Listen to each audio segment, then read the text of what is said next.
El carrete fue hallado en 2019, dentro de una caja metálica sin etiqueta, durante la limpieza de un depósito municipal en Delicias, Chihuahua.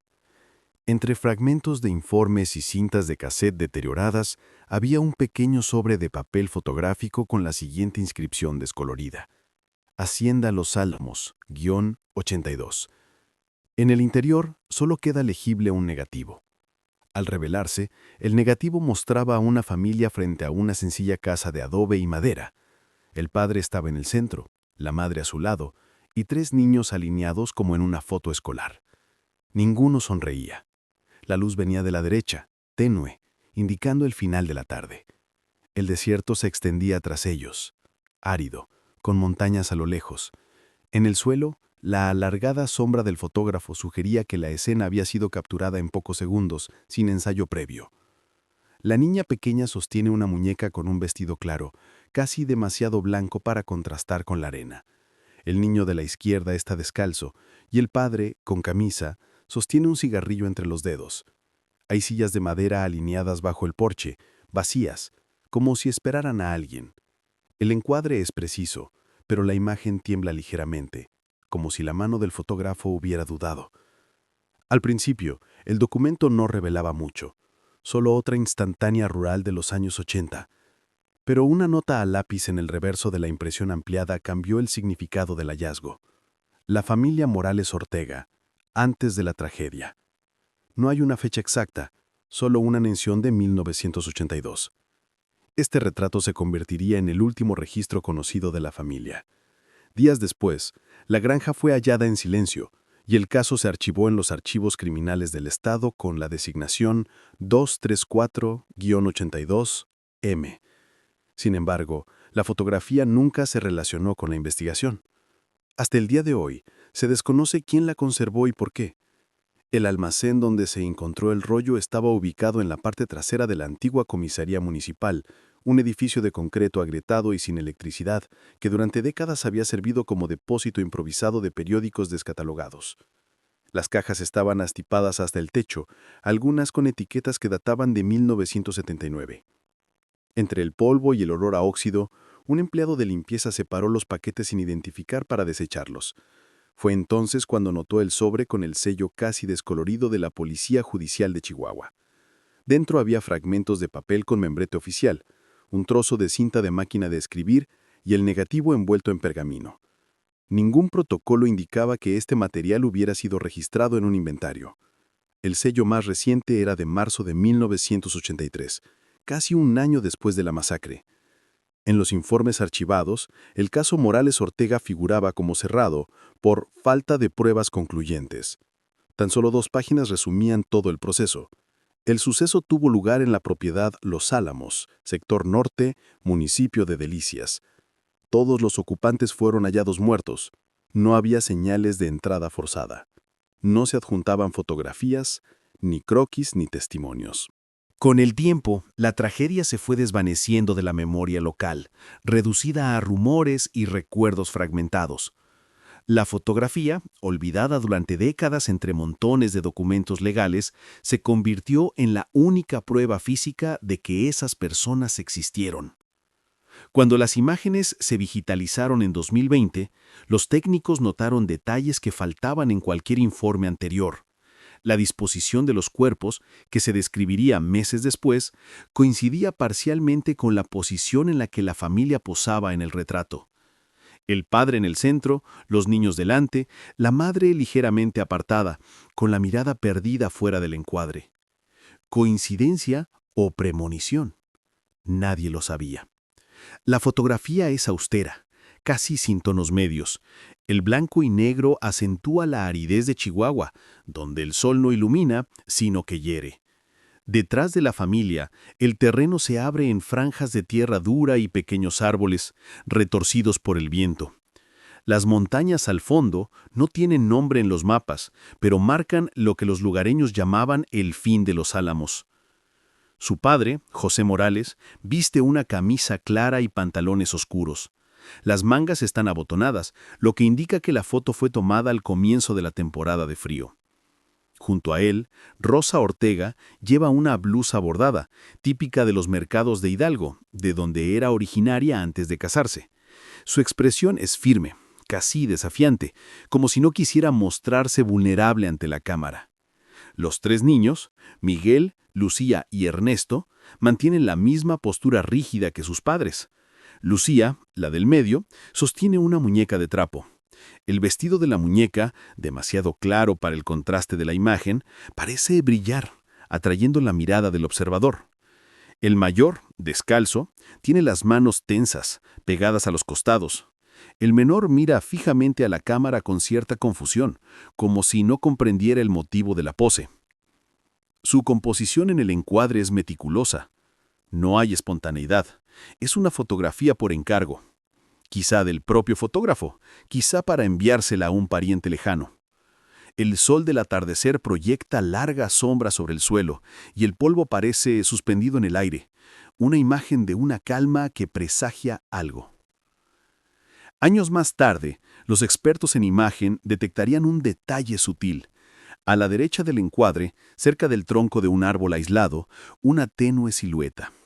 No se distingue con suficiente claridad para saber si se trata de una persona, una farola o un error de exposición. El informe fotográfico solo indicaba forma indefinida en el fondo. Ningún documento posterior comenta este hallazgo. La propiedad se encontraba a 42 kilómetros de Delicias, en dirección a Saucillo, rodeada de un campo de algarrobos y pequeños corrales de madera. La llamaban Los Álamos, aunque no había álamo cerca, solo el nombre pintado en azul en la pared de la entrada, ahora casi borrado por el polvo. Los registros municipales indican que la finca fue adquirida en 1976 por José Morales, quien entonces trabajaba como vaquero para una cooperativa local. El terreno era modesto, una casa de adobe de una sola planta, un pozo manual y un cobertizo para guardar herramientas. La familia se ganaba la vida criando cabras y cultivando pequeñas parcelas de sorgo, vendiendo el excedente en el mercado de Delicias. Los vecinos describían a la pareja como reservada. José evitaba las reuniones de la cooperativa y, según los informes, Rosa casi nunca salía sin sus hijos. No tenían parientes cercanos, solo su hermana, que vivía en Parral y había visitado la finca una sola vez, en 1981. Los informes fiscales indican que Los Álamos no tenía deudas ni disputas registradas. Aún así, se menciona una denuncia informal presentada a principios de 1982, relativa a una cerca derribada y una disputa con ganaderos de la región norte. El caso nunca llegó a ser reportado a la policía. La casa aún se mantiene en pie, aunque en ruinas. El techo se ha derrumbado parcialmente y las paredes muestran huellas de antiguos incendios. La verja de hierro aún conserva su candado original, ahora cubierto de óxido. Visitada por periodistas en 2005, la casa de campo parecía congelada en el tiempo, como si sus habitantes se hubieran marchado precipitadamente y no hubieran regresado jamás. No se encontraron pertenencias personales en su interior. Solo el reloj de pared, parado a las 18:10. Según los registros de ventas de almacén El Herradero, en Delicias, José Morales estuvo en el pueblo el 16 de abril de 1982. Compró harina, queroseno y 2 pilas nuevas para la radio de la granja. El vendedor, Ramón Castañeda, recordó años después que el hombre parecía tener prisa. Hablaba poco y miraba por la ventanilla de la camioneta a cada rato. Esa misma tarde, vieron a Rosa en la pequeña escuela rural, entregándole un cuaderno a la maestra de sus hijos. Dijo que los niños no volverían a clase el lunes, por motivos de salud. El comentario le pareció extraño a la maestra, quien describió a los tres como sanos y activos. No se encontraron registros médicos. Alrededor de las 6 de la tarde, se vio una camioneta azul sin placas entrando en la carretera que lleva a Los Álamos. 2 vecinos informaron del vehículo al jefe de policía, pero no pudieron identificar al conductor. Uno de ellos declaró haber oído un portazo, seguido de voces discutiendo. El otro negó haber oído nada. En el cuaderno de Rosa, conservado en el archivo forense, hay una última anotación fechada el mismo día.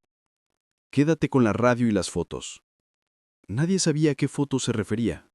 El rollo de película encontrado décadas después podría haber sido esa. Por la noche, un operador de radio XERU 7:30 AM, el sistema registró interferencias en la frecuencia durante aproximadamente 5 minutos entre las 22:5 y las 22:10. Este detalle se incluyó en el informe a modo de curiosidad técnica. Casualmente, fue durante ese mismo intervalo cuando el reloj de la casa se detuvo. Las primeras declaraciones recabadas por el delegado Jesús Barrera, el 20 de abril de 1982, revelan versiones contradictorias. El vaquero más cercano, Francisco Valdés, declaró haber oído disparos alrededor de las 10 de la noche, seguido de un breve grito. Dijo que pensó que se trataba de caza furtiva y no se acercó. Su esposa Herminia declaró haber visto destellos lejanos, como si alguien estuviera encendiendo fósforos al viento, pero no oyó ningún disparo. Otro vecino, el señor Beltrán, relató que a la mañana siguiente, al pasar con su ganado, notó que la puerta de los álamos estaba abierta. Dijo que llamó a José, pero no obtuvo respuesta.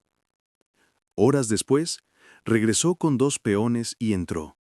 Fue él quien encontró el primer cadáver, cerca de la cocina. En el informe, su testimonio termina abruptamente, sin una descripción detallada de la escena. También estaba el testimonio de un camionero, Arturo Mejía, que viajaba esa noche de Delicias a Saucillo.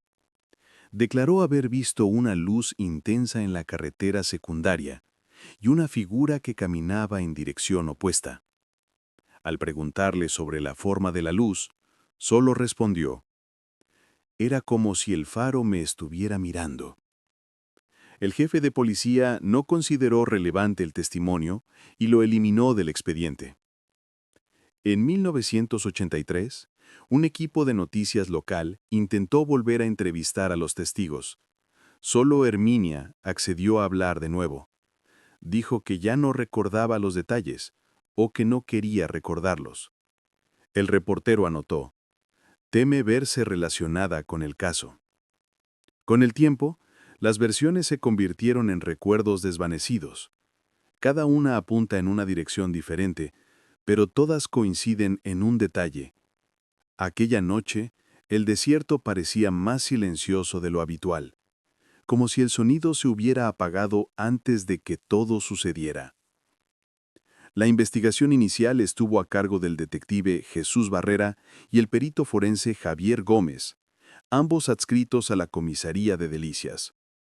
El informe, fechado el 22 de abril de 1982, describe una escena sin signos de forcejeo, sin puertas forzadas y con todos los objetos en orden.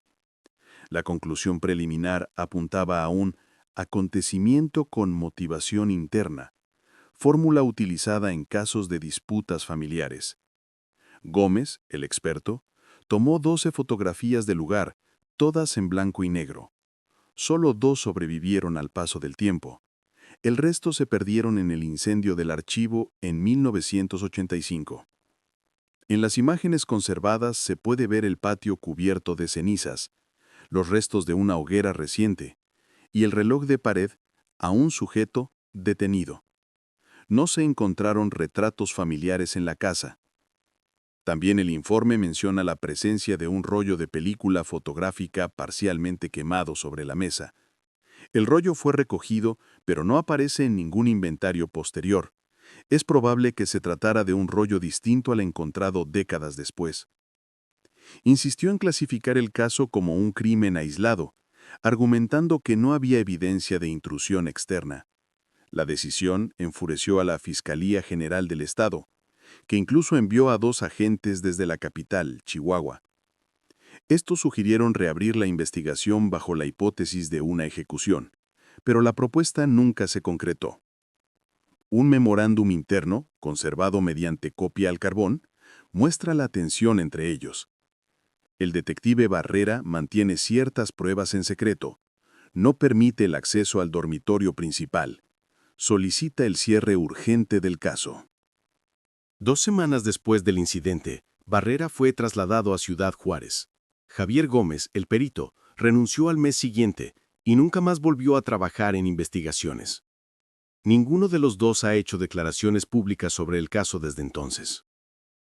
Cuando los reporteros locales visitaron Los Álamos por primera vez en 1986, solo encontraron ruinas. La puerta aún conservaba su cadena original, pero el candado había sido cortado.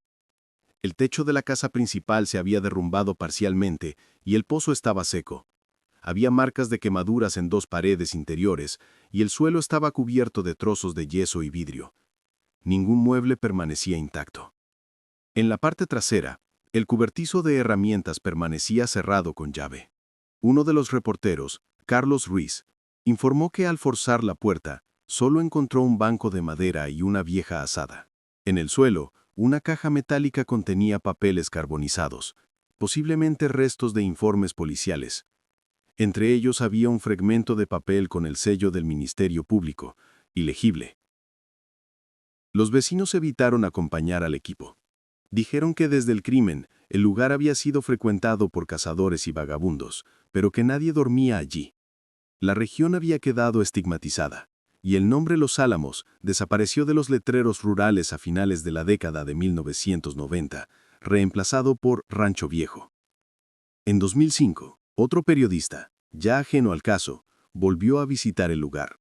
Encontró la misma escena: puertas caídas, vallas derrumbadas, polvo acumulado por todas partes.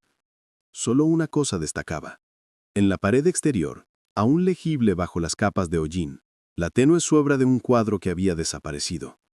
Un rectángulo más limpio, como si alguien hubiera cogido el marco pero hubiera dejado la marca del lugar donde estaba colgado. Hoy, la granja permanece intacta. El camino de tierra que conduce a ella casi ha desaparecido entre los arbustos.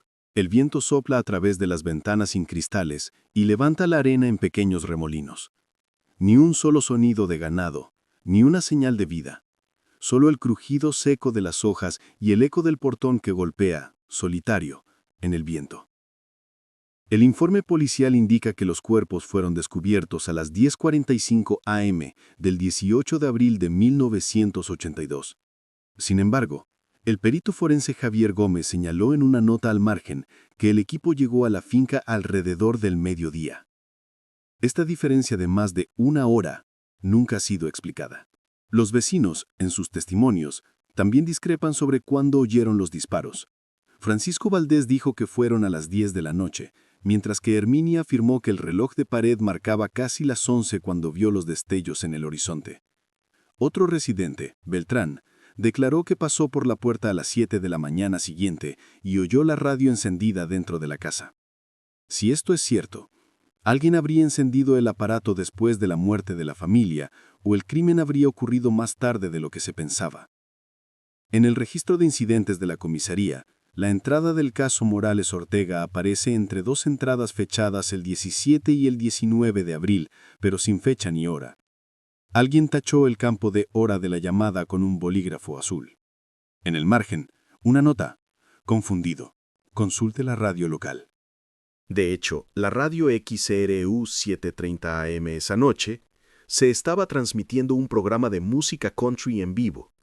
El locutor de entonces, Alejandro Navarro, declaró en una entrevista de 1987 que recibió una llamada anónima durante una pausa comercial, alrededor de las 11 de la noche.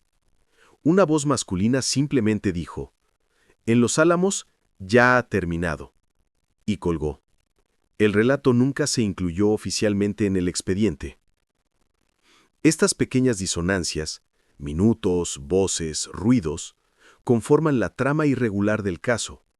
Cada intento de fijar la hora se topa con otro que la modifica.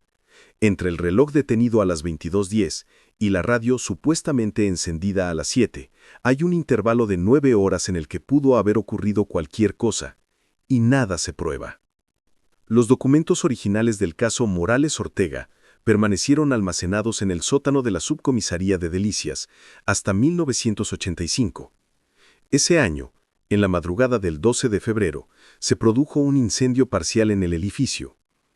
El informe oficial atribuyó al incendio un cortocircuito en un ventilador antiguo.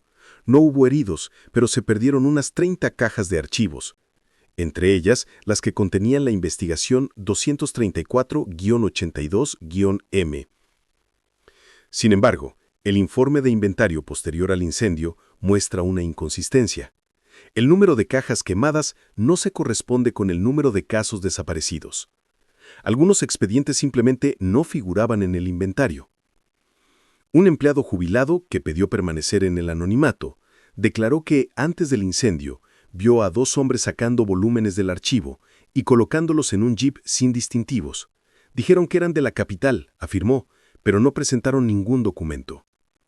La desaparición de los archivos impidió cualquier intento de revisión posterior.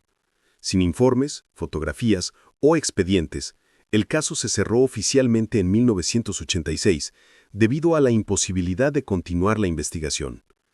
El nombre de la familia nunca volvió a figurar en los registros policiales.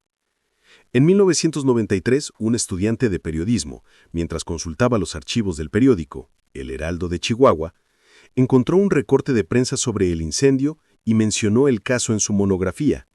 La obra nunca se publicó, pero una copia conservada cita al inspector Barrera. Hay cosas que es mejor dejar como están. Nada de eso cambiaría lo que pasó. A día de hoy se desconoce si los archivos fueron destruidos, robados o simplemente archivados en otra jurisdicción.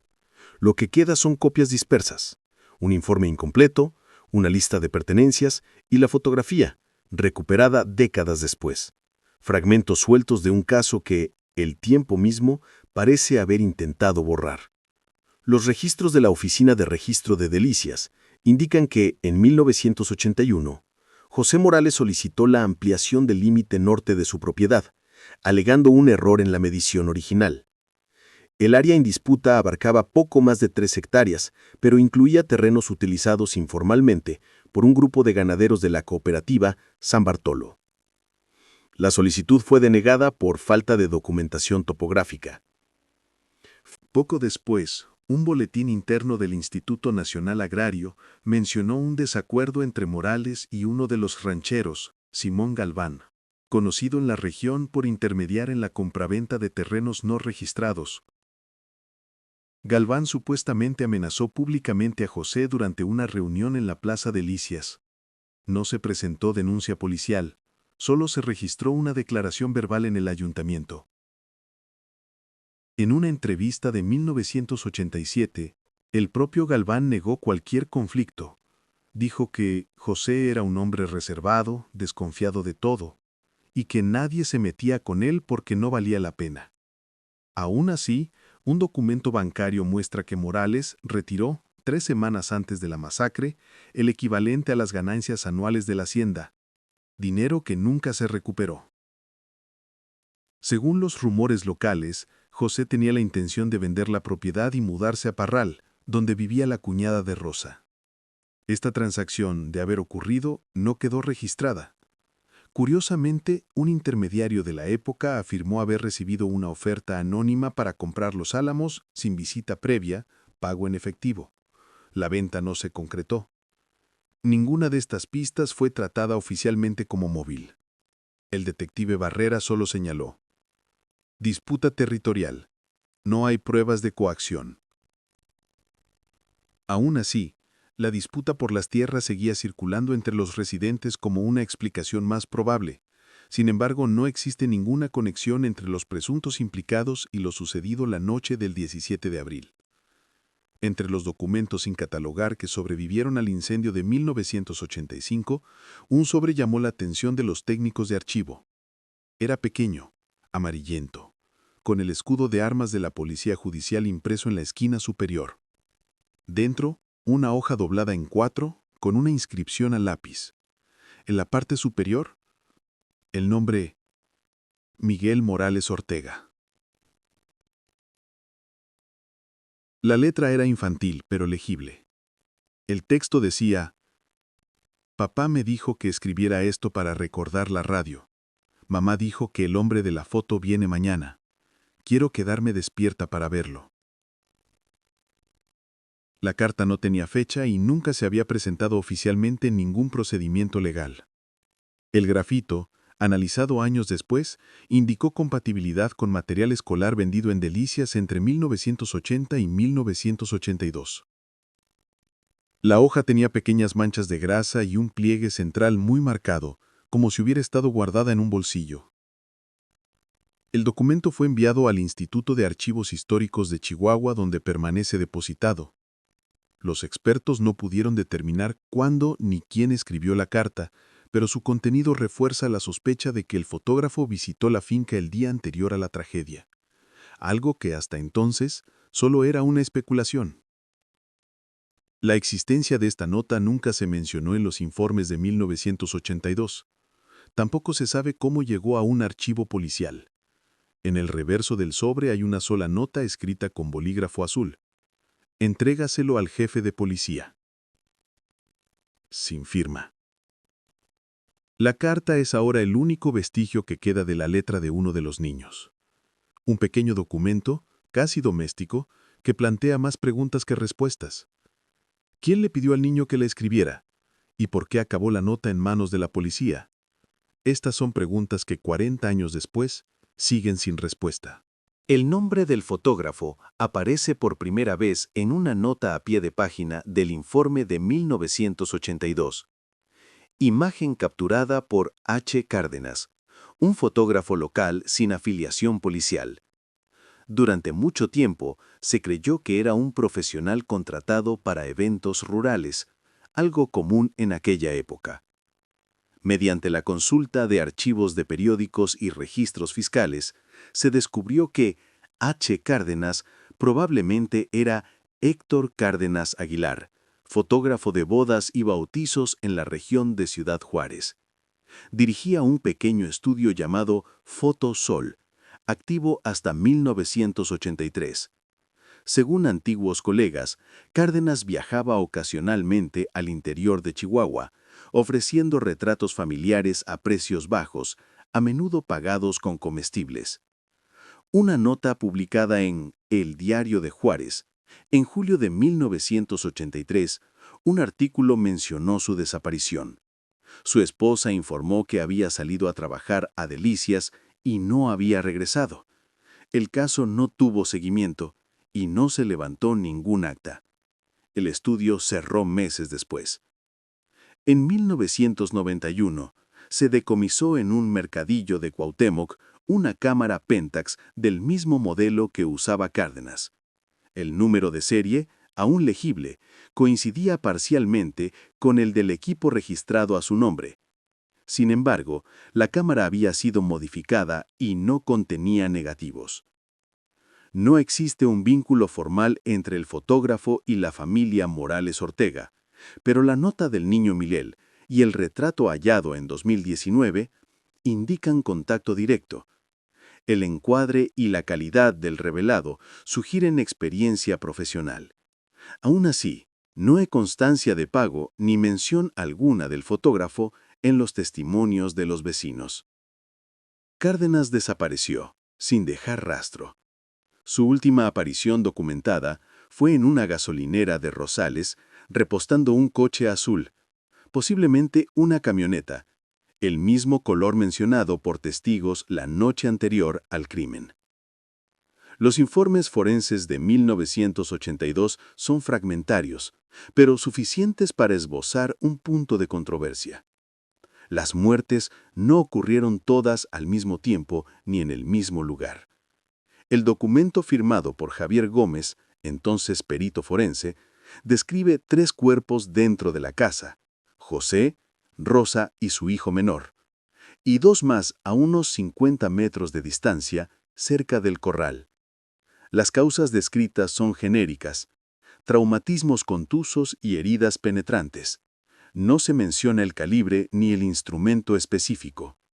La ausencia de detalles técnicos resulta llamativa, ya que la pericia forense en Chihuahua, aunque rudimentaria en aquel entonces, solía especificar el tipo de lesión. El informe también indica que no había señales de entrada forzada y que los cuerpos se encontraban en una posición compatible con un ataque por sorpresa, no con la legítima defensa. Solo se recogió un objeto como posible prueba: un casquillo de bala deformado, sin marca de impacto. Este objeto desapareció de los registros en 1984. Lo más extraño es la diferencia horaria estimada entre las muertes. El documento sugiere un intervalo de hasta 4 horas entre la primera y la última, algo incompatible con la hipótesis de un ataque repentino. Esto indicaría que parte de la familia aún estaba viva cuando se encontraron los primeros cuerpos, o que el suceso duró más de lo previsto. Cuando el caso fue revisado brevemente en 1986, nuevos técnicos declararon el informe insuficiente e inconcluso.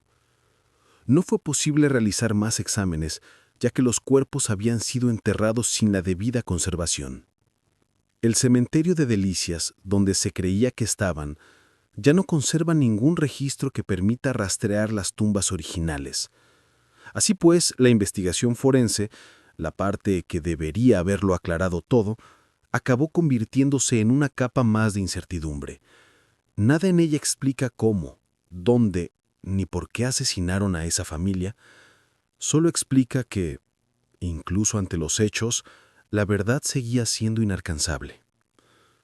2 antiguos peones de Los Álamos, Raúl Mesa y Tomás Herrera, declararon al inicio de la investigación. Ambos habían trabajado para la familia hasta principios de 1982, cuando, según ellos, José Morales los despidió a ambos por falta de recursos. Ninguno de los testimonios sugiere conflicto de intereses, pero algunas transcripciones llaman la atención. Frases tachadas, secciones faltantes y firmas reemplazadas por iniciales. Meses después, cuando un reportero de El Heraldo de Chihuahua intentó encontrarlos de nuevo, pero descubrió que ambos habían abandonado el estado. Mesa se había ido a Coahuila, donde trabajaba en una empresa minera. Herrera a Sonora, a una hacienda ganadera. No se volvió a dar con su paradero. En notas no oficiales aparece un tercer nombre, Anselmo Rivas, un pastor itinerante que solía visitar la granja llevando provisiones a cambio de leche, declaró al detective Barrera que 2 semanas antes del crimen, Rosa le había pedido que no volviera por un tiempo, sin explicarle el motivo. El testimonio se consideró irrelevante y se archivó. Años más tarde, en 1998, una carta enviada anónimamente al periódico La Voz del Norte decía lo siguiente: «Yo trabajé para Morales. Lo que pasó allí no fue como lo contaron. Hay gente viva que lo sabe, pero no quieren hablar». La carta no tenía firma ni remitente identificado. Los nombres de Mesa, Herrera y Rivas han desaparecido de toda base de datos pública. Ningún registro civil, ni de seguridad social, ni de defunción confirma su paradero. Solo una nota al margen, escrita a lápiz en uno de los informes. Los testigos se retiraron por su propia voluntad. Ya fuera por miedo, conveniencia o por órdenes ajenas, el silencio de estos hombres contribuyó a que el caso cayera en el olvido. Cuando las voces de los testigos se silencian, la historia pierde su esencia, y lo que queda es solo un rumor, repetido de boca en boca, cada vez más alejado del suceso original. En 2005, el nombre de la familia Morales Ortega reapareció en un inventario digital del Archivo Histórico de Chihuahua. Un pasante, al indexar archivos antiguos, encontró referencias cruzadas entre la consulta 234-82M y un conjunto de fotografías rurales sin atribución. El hallazgo generó interés académico y el caso se reabrió únicamente como estudio documental, no como investigación criminal. La Fiscalía, interrogada por periodistas en aquel momento, declaró que no existe fundamento legal para reabrir un caso prescrito desde hace más de 20 años. Aún así, se autorizó a un equipo de investigadores universitarios a revisar las copias restantes. Entre ellas se encontraban el negativo original de la fotografía y fragmentos de 2 informes del delegado Barrera. La Fiscalía, interrogada por periodistas en aquel momento, declaró que no existe fundamento legal para reabrir un caso prescrito desde hace más de 20 años.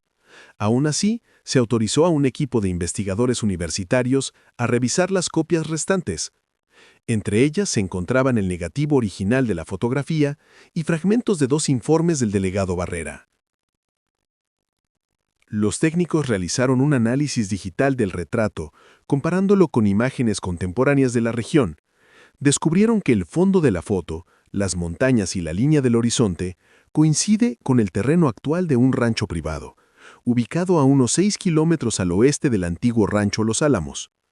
El propietario, hijo de uno de los antiguos ganaderos de la cooperativa San Bartolo, declinó hacer comentarios al respecto. No surgieron nuevos datos, pero la publicación del estudio reavivó el interés local. Programas de radio y periódicos volvieron a mencionar el caso con versiones distorsionadas y especulaciones. Algunos afirmaban que la fotografía se había tomado instantes antes del crimen, otros que el fotógrafo era cómplice. Ninguna de estas hipótesis se pudo comprobar. La reapertura terminó sin ningún avance y se cerró oficialmente al concluir la investigación. Pero fue en este proceso donde la imagen adquirió nuevo significado. Dejó de ser un simple registro policial y pasó a simbolizar lo que el tiempo no había logrado explicar: el retrato de una familia desaparecida que sobrevivió a la propia investigación. En 2010, un equipo de expertos en fotografía forense de la Universidad de Guadalajara analizó el negativo original mediante tecnología de escaneo óptico. El objetivo era verificar la autenticidad de la imagen e identificar posibles manipulaciones. El resultado confirmó que la imagen era genuina, capturada en película de 35 milímetros, sin retoques ni doble exposición. La ampliación reveló detalles hasta entonces desconocidos: pequeñas grietas en la pared de la casa, huellas de zapatos en el suelo arenoso y una sombra oblicua cerca del árbol a la derecha de la imagen. En un principio se creyó que era un tronco de árbol, pero su silueta se asemejaba a una figura humana.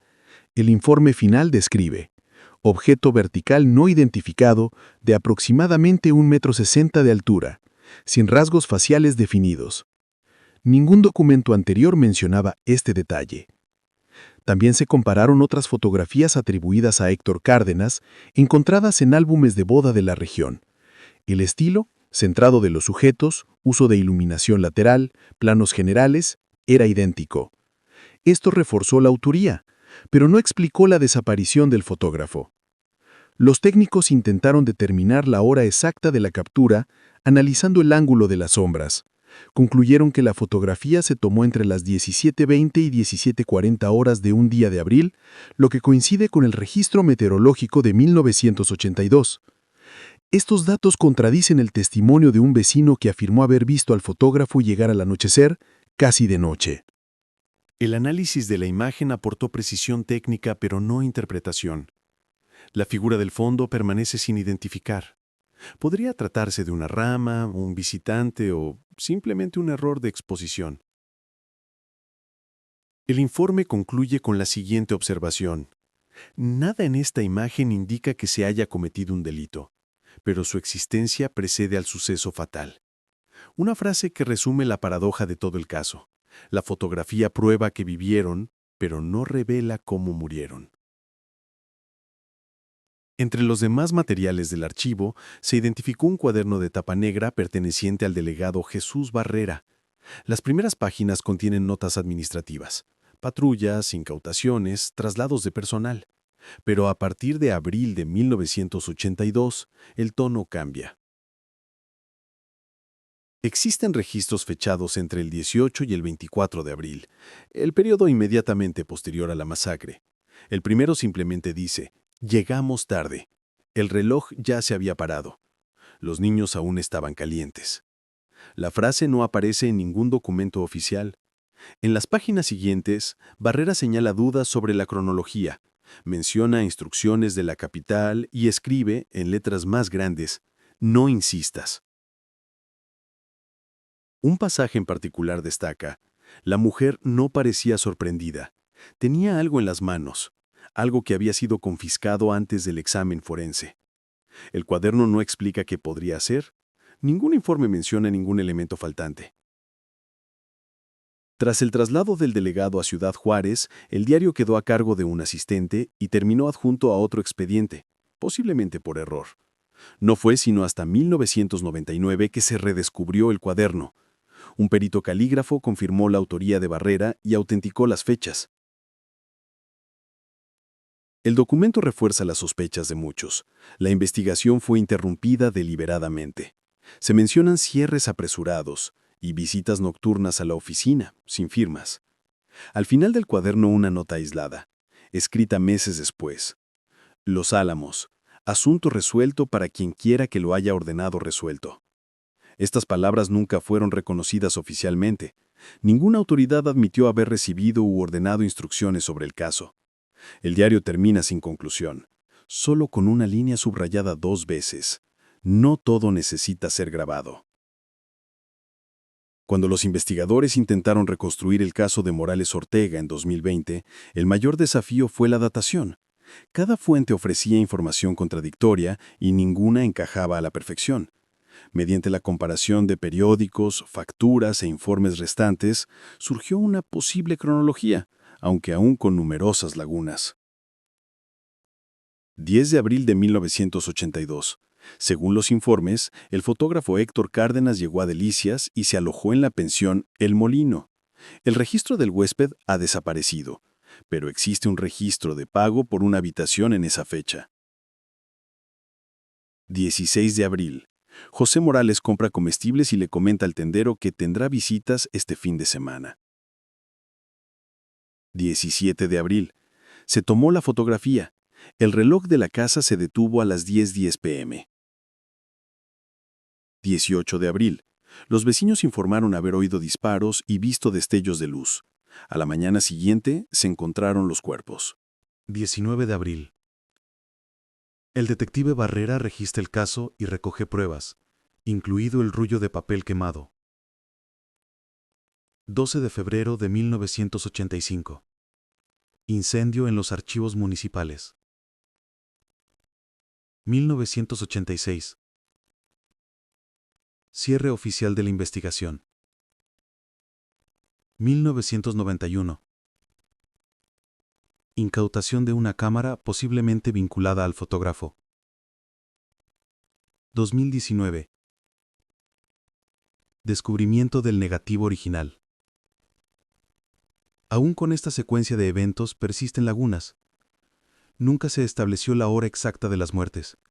El origen de la camioneta azul sigue sin identificarse. El dinero que retiró José no ha reaparecido.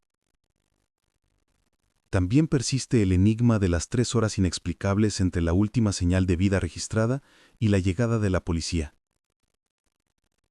Algunos investigadores sostienen que el crimen pudo haber ocurrido en 2 etapas, una dentro de la casa y otra en el exterior.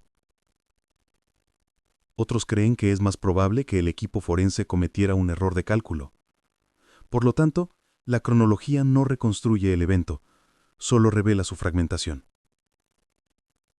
Entre fechas, tachaduras y versiones, emerge una historia que intenta existir dentro de documentos que se niegan a contar la historia completa. El último intento de esclarecimiento se produjo en 2023, cuando la fotografía se exhibió en una muestra sobre archivos incompletos del norte de México. La imagen, ampliada a gran formato, ocupaba una pared entera. 5 rostros inmóviles contra el sol de Chihuahua. Ningún pie de foto explicaba el resultado, solo la fecha, abril de 1982. Los visitantes compartían la misma impresión, un retrato que parecía contener algo sin decir. Algunos notaron la sombra al fondo, otros la rigidez de los cuerpos, la mirada de la madre ligeramente desviada del encuadre. Detalles que, en conjunto, parecían plantear más preguntas que cualquier descripción. Los curadores decidieron exhibir, junto a la fotografía, una copia de la nota escrita por Miguel, el hijo mayor. La letra temblorosa, el lápiz casi borrado. Un fragmento de la infancia transformado en evidencia. Al leerla, muchos se detuvieron frente a la foto durante largos minutos, intentando encontrar al niño del retrato. Hoy, Los Álamos es solo un lugar sin nombre, perdido entre propiedades privadas. El viento cubre las ruinas con arena y la historia de la familia Morales Ortega sobrevive en fragmentos. Una fotografía, un diario, un trozo de carta. Ningún documento explica lo sucedido, y quizás nunca lo haga. El caso no terminó. Simplemente se desvaneció con el tiempo. Lo que queda es la fotografía, testigo silencioso de un instante previo al abismo. Un registro que aún devuelve la mirada de quien la contempla, recordándonos que hay historias que nunca se resuelven. Simplemente permanecen. Entre los archivos digitalizados en 2025, se pasó por alto una nota técnica en la nota al pie del inventario fotográfico. El negativo número 12 presenta una ligera deformación térmica. Posible causa, exposición prolongada al calor. La imagen conserva la integridad de los rostros. Nada más. No hay ninguna nota sobre lo que representaba esta fotografía, ni ninguna mención del caso al que pertenecía. En el sistema, actualmente solo aparece como Familia Desconocida, Zona Rural de Delicias, 1982. El crimen ha perdido su nombre, pero la imagen permanece allí, visible, íntegra, como si el tiempo no hubiera transcurrido aún. El silencio del desierto sigue siendo el único testigo.